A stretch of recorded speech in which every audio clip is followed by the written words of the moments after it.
Doctor ने उसकी आंखों में देखते हुए धीमी लेकिन भारी आवाज में कहा, तुम शायद अब कभी सामान्य जीवन नहीं जी पाओगे और मार्शल आर्ट्स, उसके बारे में सोचना भी मत। कमरे में एक अजीब सा सन्नाटा छा गया। एक ऐसा इंसान जिसकी पहचान ही उसकी गति थी, जिसकी आत्मा ही मूवमेंट थी, जिसका हर सपना उसके शरीर से जुड़ा हुआ था, वह आज अस्पताल के बिस्तर पर पड़ा था, लगभग टूटा हुआ, लगभग खत्म, लेकिन सिर्फ लगभग। कभी कभी जिंदगी आपको तोड़ती नहीं है, वह सिर्फ ये देखने के लिए आपको झुकाती है कि आपके अंदर असली ताकत है भी या नहीं। दोस्तों, जोनाथन हार्निश ने कहा था, the strongest people are not those who show strength in front of us, they are the ones who win battles we know nothing about. मैं हूं doctor Pradeep Rana, author, business growth mentor, leadership and life coach, और आपका स्वागत है आपके अपने channel rise 12X में। आज मैं आपको सिर्फ एक रियल लाइफ स्टोरी सुनाने नहीं आया हूं, मैं आपको उस शक्ति का रहस्य बताने आया हूं जो एक अस्पताल के बिस्तर पर पड़े इंसान को दुनिया का सुपरस्टार बना सकती है। और जिस व्यक्ति की बात मैं कर रहा हूं वह अस्पताल के बिस्तर पर पड़ा कोई साधारण व्यक्ति नहीं था। उसका नाम था ब्रूस ली। यदि आप ये सोच रहे हैं कि आज मैं आपको ब्रूस ली की कहानी इसलिए सुना रहा हूं क्योंकि वह एक मार्शल आर्ट्स चैंपियन था, वह एक मूवी स्टार था, तो शायद आप गलत हैं। और सच कहूं तो अगले कुछ मिनटों में ब्रूस ली के बारे में आपकी पूरी सोच बदलने वाली है।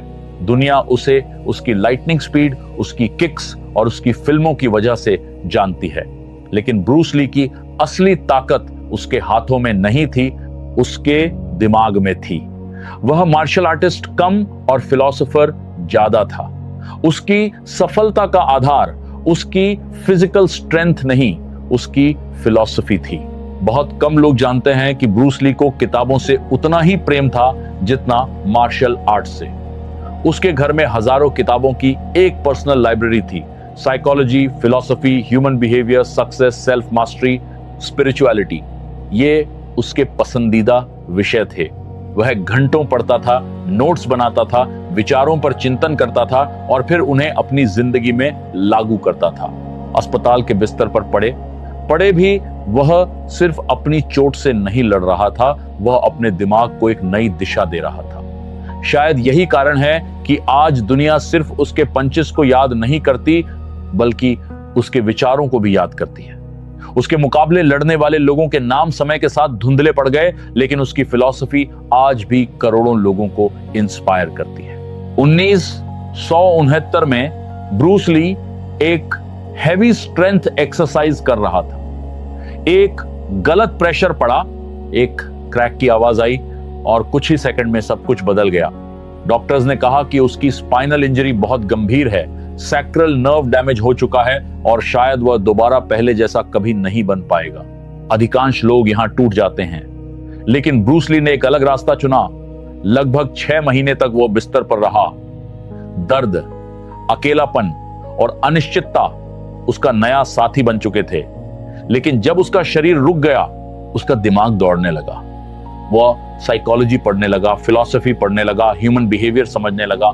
वह सिर्फ रिकवर नहीं कर रहा था, वह खुद को रीडिजाइन कर रहा था। दिन में दर्द होता था, रात में अध्ययन। धीरे धीरे उसने एक ऐसी बात समझी जिसे बहुत कम लोग समझ पाते हैं। दुनिया आपको नहीं रोकती, आपकी सोच आपको रोकती है। लेकिन ब्रूस ली की असली खोज अभी शुरू हुई थी। दोस्तों, ब्रूस ली की कहानी अस्पताल के उस बिस्तर से शुरू नहीं होती, उसकी शुरुआत उससे बहुत पहले हो चुकी थी। बचपन से ही ब्रूस ली बाकी बच्चों जैसा नहीं था। उसके अंदर एक अजीब सी बेचैनी थी। वह रेस्टलेस था, लड़ाइयों में पड़ जाता था, गुस्सा जल्दी आता था और उसके अंदर इतनी ऊर्जा थी कि कई बार उसके अपने परिवार के लिए उसे संभालना मुश्किल हो जाता था। उसके माता पिता समझ गए थे कि इस ऊर्जा को दिशा देनी होगी, इसलिए उसे मार्शल आर्ट्स सीखने भेजा गया। लेकिन जिंदगी ने उसके लिए पहला झटका वहीं तैयार कर रखा था। जिस दुनिया में वो अपनी पहचान बनाना चाहता था, उसी दुनिया ने उसे पूरी तरह स्वीकार नहीं किया। उस समय कई traditional Chinese martial art schools बाहरी लोगों को अपनी तकनीकें सिखाने के खिलाफ थीं। ब्रूस ली की मिक्स्ड एंसेस्ट्री की वजह से उसे कई लोगों ने पूरी तरह अपना नहीं माना। धीरे धीरे हालात ऐसे बने कि उसे अपने ही ट्रेनिंग सर्कल से बाहर कर दिया गया। सोचिए, एक युवा लड़का जो अपनी जगह खोज रहा हो, उसे वहीं से रिजेक्ट कर दिया जाए जहां वह बिलोंग करना चाहता था। लेकिन दोस्तों, यही ब्रूस ली की पहली मानसिक जीत थी। उसने दुनिया को बदलने की कोशिश नहीं की, उसने खुद को बदलना शुरू कर दिया। यहीं से उसकी सेल्फ डिस्कवरी की यात्रा शुरू हुई। ब्रूस ली की सबसे असाधारण आदतों में से एक यह थी कि वह समय समय पर खुद से एक कदम पीछे हट जाता था। वह अपने जीवन को ऐसे देखता था मानो ब्रूस ली कोई दूसरा व्यक्ति हो जो उसके सामने बैठा है। फिर वह खुद से सवाल करता था, इस इंसान की सबसे बड़ी कमजोरी क्या है? इसे आगे बढ़ने से क्या रोक रहा है? यदि मैं इसका मेंटर होता तो मैं इसे क्या सलाह देता? वह अपने गुस्से को देखता, अपने डर को पहचानता, अपनी कमियों को नोटिस करता और फिर उन्हें सुधारने में लग जाता। मानो उसके भीतर दो ब्रूस ली रहते हों, एक जो जीवन जी रहा था और दूसरा जो उसे देख रहा था। दोस्तों, अधिकांश लोग दूसरों का विश्लेषण करते हैं, ब्रूस ली खुद का विश्लेषण करता था। कुछ समय बाद हालात ऐसे बने कि उसे हांगकांग छोड़कर अमेरिका जाना पड़ा। उसकी जेब में बहुत कम पैसे थे, न कोई बड़ा कनेक्शन, न कोई गारंटी, न कोई सपोर्ट सिस्टम, सिर्फ एक सपना। लेकिन अमेरिका पहुंचकर उसका स्वागत अफसरों ने नहीं, रिजेक्शन ने किया। हॉलीवुड ने उसे स्वीकार नहीं किया। प्रोड्यूसर्स कहते थे कि वह हीरो जैसा नहीं दिखता। उस दौर में एशियन एक्टर्स को मुख्य भूमिकाएं मिलना लगभग असंभव था। लेकिन ब्रूस ली ने हार नहीं मानी। दिन में वह मार्शल आर्ट्स सिखाता था। धीरे धीरे उसने अपना ट्रेनिंग स्कूल शुरू किया। रात में वह पढ़ता था, psychology, philosophy, human behaviour, success, spirituality. उसके घर में हजारों किताबों की एक पर्सनल लाइब्रेरी बन चुकी थी। दोस्तों, दुनिया उसे मार्शल आर्टिस्ट समझती थी, लेकिन सच यह है कि वह मार्शल आर्टिस्ट से कहीं ज्यादा फिलॉसफर था। उसकी सफलता की नींव उसकी फिजिकल स्ट्रेंथ नहीं थी, उसकी फिलॉसफी थी। इसी दौरान एक रात उसने अपने जीवन का सबसे महत्वपूर्ण काम किया। उसने एक पत्र लिखा, किसी प्रोड्यूसर को नहीं, किसी डायरेक्टर को नहीं, खुद को। उसने अपने भविष्य को लिखा। उसने लिखा कि वह अमेरिका का सबसे बड़ा ओरिएंटल सुपरस्टार बनेगा, वह दुनिया को इंस्पायर करेगा। उस समय उसके पास इसका कोई प्रमाण नहीं था, लेकिन उसके पास विश्वास था। फिर उसने पत्र अपने ही एड्रेस पर भेज दिया। कुछ दिनों बाद जब वह पत्र वापस आया तो उसने उसे संभाल कर रख लिया। जब लोग उसे रिजेक्ट करते, वह अपने विजन को याद करता। जब परिस्थितियां कठिन होती, वह अपने भविष्य को याद करता। ब्रूस ली अपनी जेब में कोई कागज नहीं रखता था। वह अपनी जेब में अपना भविष्य लेकर चलता था। उसके पास सिर्फ शरीर नहीं था, उसके पास फिलॉसफी थी, उसके पास विजन था, उसके पास माइंड पावर थी। रिकवरी के दौरान उसने और अधिक पढ़ा, और अधिक सोचा और अपने जीवन की सबसे प्रसिद्ध फिलॉसफी विकसित की। बी वाटर माय फ्रेंड, पानी की तरह बनो, रुकावट आए तो टूटो मत, रास्ता बदल लो, शेप बदल लो, लेकिन बहना मत छोड़ो। यही फिलॉसफी आगे चलकर उसकी पहचान बन गई। कुछ वर्षों बाद वो हांगकांग वापस गया।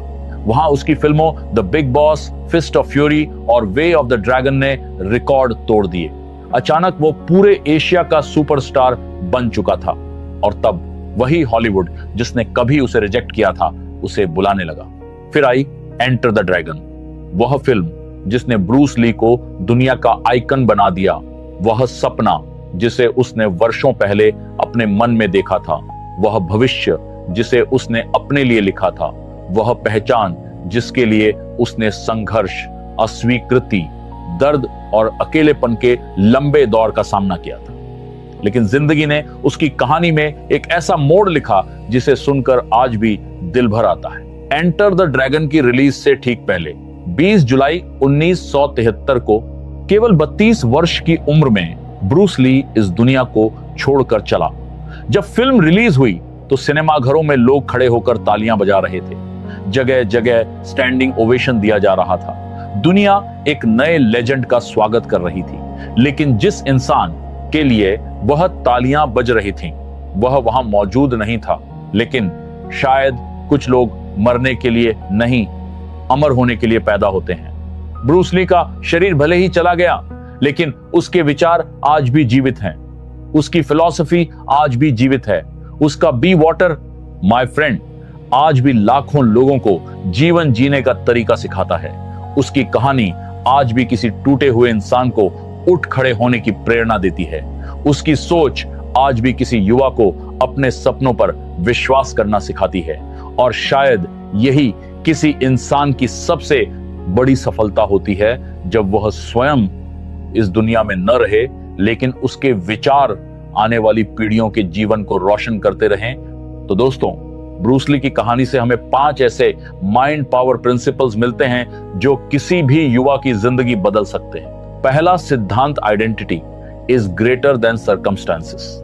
अपनी परिस्थितियों को अपनी पहचान मत बनने दीजिए।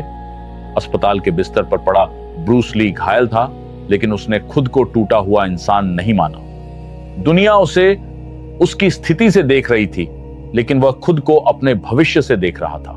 कभी खुद को अपनी वर्तमान स्थिति से मत परिभाषित कीजिए।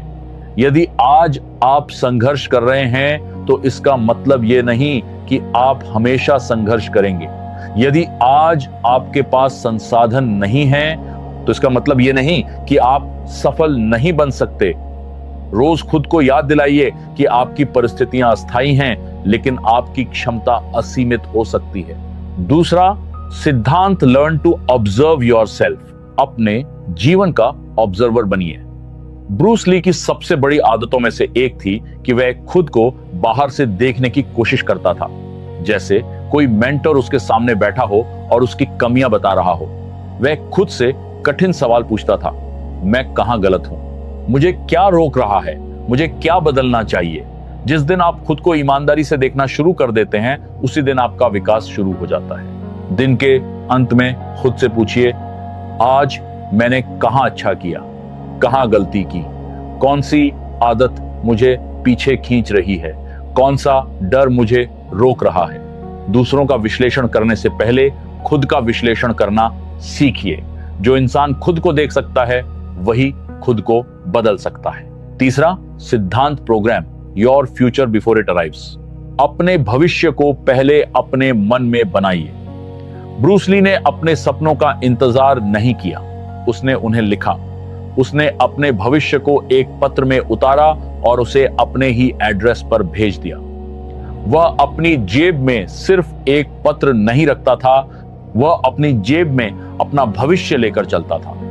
सफल लोग भविष्य की प्रतीक्षा नहीं करते, वे उसे पहले अपने मन में रचते हैं। सिर्फ सपने मत देखिए, उन्हें लिखिए।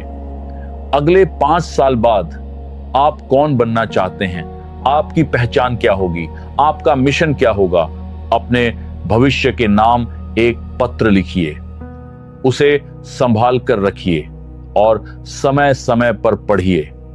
आपका दिमाग उसी दिशा में काम करना शुरू कर देता है जिसकी तस्वीर आप उसे बार बार दिखाते हैं। चौथा सिद्धांत, टर्न रिजेक्शन इनटू रीडायरेक्शन। अस्वीकृति को अंत मत समझिए। मार्शल आर्ट्स की दुनिया ने उसे पूरी तरह स्वीकार नहीं किया, हॉलीवुड ने उसे रिजेक्ट किया, लेकिन उसने हर रिजेक्शन को एक नए डायरेक्शन में बदल दिया। कई बार जीवन आपके लिए दरवाजे बंद नहीं कर रहा होता, वो आपको सही दरवाजे तक पहुंचा रहा होता है। जब कोई अवसर हाथ से निकल जाए, जब कोई आपको मना कर दे, जब कोई आपकी क्षमता पर संदेह करे, तो तुरंत टूट मत जाइए। खुद से पूछिए, यह घटना मुझे क्या सिखाने आई है। हर अस्वीकृति के अंदर एक दिशा छिपी होती है, उसे खोजने की आदत डालिए। 5वां सिद्धांत, बी वाटर माय फ्रेंड। जीवन में एडेप्टेबिलिटी सबसे बड़ी शक्ति है। जिद्दी मत बनिए, लचीले बनिए। परिस्थितियां बदलें तो रणनीति बदलिए। रास्ता बंद मिले तो दूसरा रास्ता खोजिए, लेकिन लक्ष्य मत छोड़िए। पानी की तरह बनिए, शांत, लचीले और लगातार आगे बढ़ते रहने वाले। याद रखिए, जीवन में सबसे ज्यादा सफल वही लोग होते हैं जो सबसे तेजी से सीखते और बदलते हैं। दोस्तों, यदि आप ध्यान से देखें तो ब्रूस ली की पूरी जिंदगी इन 5 सिद्धांतों का जीवंत उदाहरण थी। उसने हमें सिखाया कि इंसान की सबसे बड़ी ताकत उसकी मांसपेशियां नहीं होती, उसकी सोच होती है। उसकी सबसे बड़ी सीमा उसका शरीर नहीं होता, उसके विश्वास होते हैं। और उसकी सबसे बड़ी जीत दुनिया पर नहीं, अपने मन पर होती है। ब्रूस ली ने कहा था, defeat is a state of mind. यदि आज की इस कहानी ने आपके सोचने का तरीका बदला है, यदि आपने इससे कुछ सीखा है, तो कमेंट में लिखिए, my mind is my power. मैं आपके विचार पढ़ना चाहूंगा। और यदि आप ऐसे ही विचारों, self discovery, leadership, personal growth, wealth creation, energy mastery और लाइफ ट्रांसफॉर्मेशन से जुड़ना चाहते हैं, तो इस वीडियो को लाइक कीजिए, चैनल सब्सक्राइब कीजिए और इसे उन लोगों के साथ शेयर कीजिए जिन्हें इसकी सबसे अधिक आवश्यकता है। क्योंकि कभी कभी एक सही विचार, एक सही कहानी और एक सही निर्णय किसी इंसान की पूरी जिंदगी बदल सकता है। और यदि आप अपनी ग्रोथ जर्नी को अगले स्तर पर ले जाना चाहते हैं, अपने विचार मेरे साथ साझा करना चाहते हैं या मुझसे जुड़ना चाहते हैं, तो स्क्रीन पर दिखाई दे रही ईमेल आईडी पर मुझे लिख सकते हैं। मैं आपकी यात्रा, आपके सपनों और आपके ट्रांसफॉर्मेशन की कहानी सुनना चाहूंगा। मैं हूं doctor Pradeep Rana. Learn more, grow more, rise beyond limits. जय हिंद।